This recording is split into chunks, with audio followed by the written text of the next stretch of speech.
Ada anggapan atau tudingan di media sosial kalau orang-orang yang selama ini meragukan nasab Habaib Ba'alawi adalah kelompok yang berpaham Salafi Wahabi. Artinya orang-orang NKRI yang selama ini mencari atau menuntut bukti bahwa Habaib Ba'alawi adalah keturunan Nabi itu dianggap berpaham mirip Salafi Wahabi. Bahkan ada juga yang beranggapan ditumpangi kelompok Salafi Wahabi. Tapi benarkah demikian? Sebagaimana kita ketahui, ajaran Salafi Wahabi selama ini menuai kontroversi mengenai banyak hal. Salah satunya adalah tentang tidak diperbolehkannya tahlilan atau maulidan, karena hal itu dianggap bid'ah dan di zaman Nabi katanya tidak ada. Untuk hal tersebut, para ulama ahlu sunnah wal jamaah sudah banyak yang membantah tudingan itu dengan berbagai dasar rujukan kitab maupun fatwa ulama bahwa hal semacam itu diperbolehkan dan tidak dilarang, tapi justru malah dianjurkan. Kemudian cara memandang atau memperlakukan kelompok Salafi Wahabi terhadap Kanjeng Nabi yang sangat jauh berbeda sekali dengan orang-orang ahlu sunnah wal jamaah, khususnya orang-orang NU. Misal bagi kelompok Salafi Wahabi ada larangan menyebut nama Kanjeng Nabi dengan awalan Sayyidina dan lain sebagainya. Jadi secara ringkas, penghargaan atau penghormatan orang-orang Salafi Wahabi itu banyak berseberangan dengan ajaran Ahlussunnah wal Jamaah. Belum lagi soal jika salaman tidak boleh cium tangan. Ini kan jelas sangat bertentangan dengan apa yang dilakukan oleh orang-orang NU selama ini. Bahwa cium tangan pada seorang guru, pada kiai, pada orang tua, pada ulama, bagi kita orang NU adalah bentuk penghormatan. Namun bagi Salafi Wahabi hal itu disalahpahami sebagai bentuk penyembahan. Kan jelas tidak nyambung. Maka ketika sekarang rakyat Indonesia, terutama masyarakat NU kultural yang ada di pinggiran, yang mempersoalkan nasab Habaib Ba'alawi soal tersambung tidaknya kepada Kanjeng Nabi, kemudian hal itu kok dikaitkan dengan ajaran Salafi Wahabi, ya tidak nyambung atau tidak sejalan, beda jauh. Kelompok Salafi Wahabi itu menganggap Kanjeng Nabi manusia biasa, tapi bagi orang-orang NU, Kanjeng Nabi adalah manusia sangat luar biasa. Kan beda. Dan justru karena sosok Kanjeng Nabi bagi orang-orang NU itu merupakan manusia panutan, manusia super yang berbeda dengan manusia lainnya, memiliki akhlak dan budi pekerti luhur, maka ketika ada segelintir orang yang mengaku sebagai cucu Nabi namun dalam keseharian tidak mencerminkan akhlak sang Nabi, maka orang NU pun akan curiga.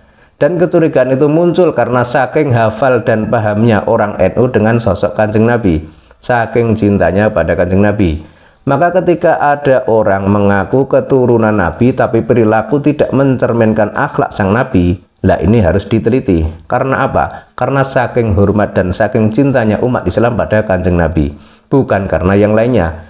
Sehingga jika ada yang mengaku berkaitan dengan Nabi namun kok berseberangan dengan ajaran Nabi, ya harus dikoreksi dong. Jadi bisa dipahami ya. Ringkasnya begini, kelompok Salafi Wahabi itu meragukan nasab Ba'alawi karena menganggap Nabi cuma manusia biasa. Sementara orang NU Nusantara meragukan nasab Ba'alawi itu karena saking cintanya pada Kanjeng Nabi. Kan beda. Dan benar, setelah dilakukan kajian ilmiah oleh Kiai Imaduddin Utsman Al-Bantani, ternyata nasab Ba'alawi tidak tersambung kepada Kanjeng Nabi berdasar kitab-kitab nasab yang terpercaya. Kemudian ajakan berdialog dari Kiai Imaduddin juga tidak ada tanggapan dari kubu Ba'alawi yang mengaku sebagai cucu Nabi. Artinya apa?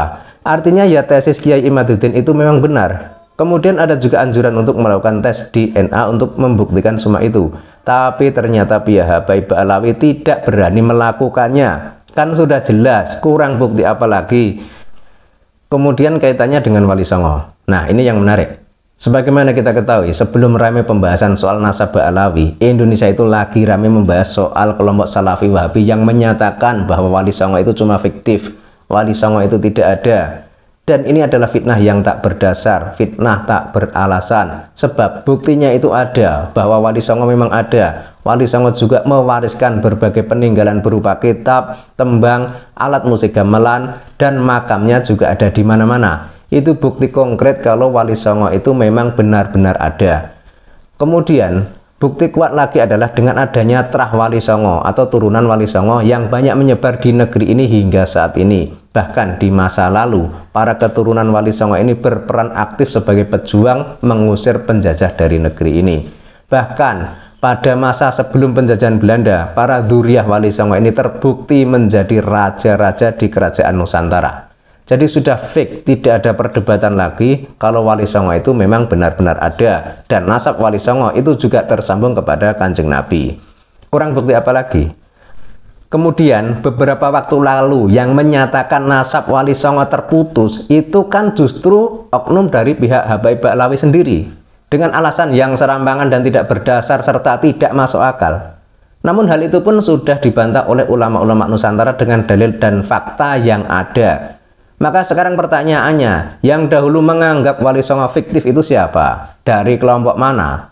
Kan dari kelompok Salafi Wahabi. Dan belakangan yang menganggap keturunan Wali Songo itu terputus itu dari siapa? Dari kelompok mana? Kan dari kelompok oknum Habib Ba'alawi. Kan sudah jelas ada kemiripan arah dan tujuan untuk menghilangkan nama Wali Songo di negeri ini.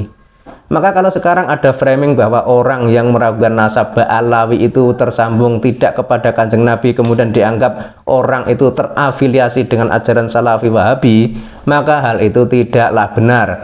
Sebab fakta yang ada itu justru malah sebaliknya. Faktanya justru apa yang dilakukan oleh oknum Habaib Ba'alawi itu ada kemiripan dengan apa yang selama ini dilakukan oleh oknum dari kelompok Salafi Wahabi, yakni seolah-olah ingin menghapus nama Wali Songo dari bumi Indonesia ini. Kan begitu. Maka jika ada yang beranggapan bahwa orang-orang yang mempertanyakan nasab Habaib adalah orang-orang yang berpaham Salafi Wahabi, itu tidak benar. Kalau misal kelompok Salafi Wahabi menumpang itu sih mungkin ya. Tapi kalau soal kemiripan ajaran, justru ada kemiripan adalah antara Habib Ba'alawi dengan kelompok Salafi Wahabi. Bisa dipahami ya?